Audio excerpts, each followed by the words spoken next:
Alright, so underneath the seat here is where the dipstick is for the hydraulic level, how to check it. And directions in the book are to unthread it, completely pull it out, wipe it dry, and then you set it back on without turning it on the threads to check the level. So now this is just pulling it out. So obviously the level would show that it's way high.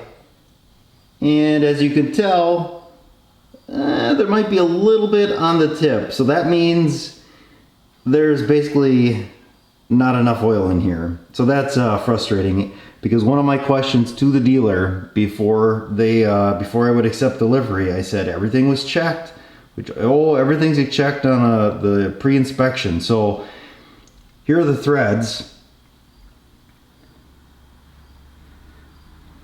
So that's how much further down it's screwed in. So you got probably a ½ inch there, maybe 5/8 of an inch. And it's not even showing up on the end of the stick here.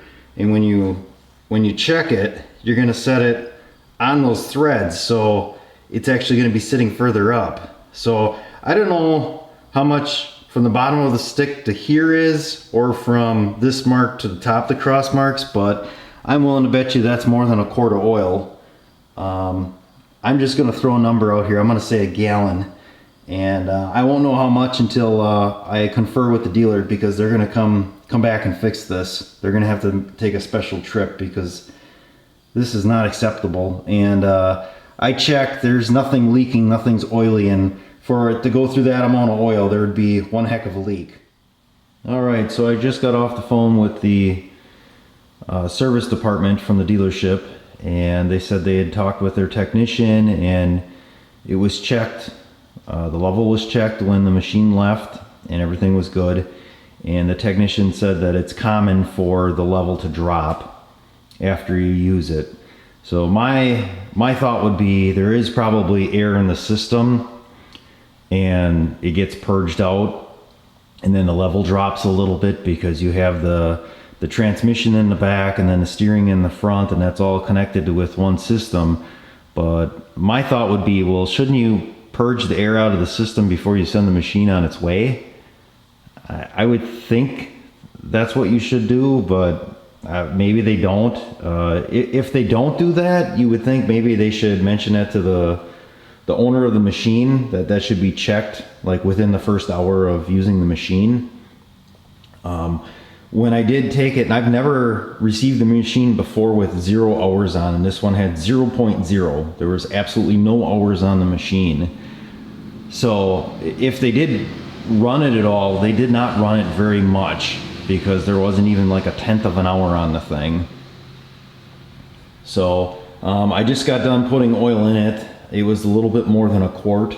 I put in a full quart and it still wasn't up to the upper level here, and it's supposed to be checked cold. And like I said, when you check it on the stick, you unthread it, take it out, wipe it, and then set it on top. And that was the other thing. They're like, well, are you sure you're checking it correctly? And I'm like, when I unthread it, there's no oil on it.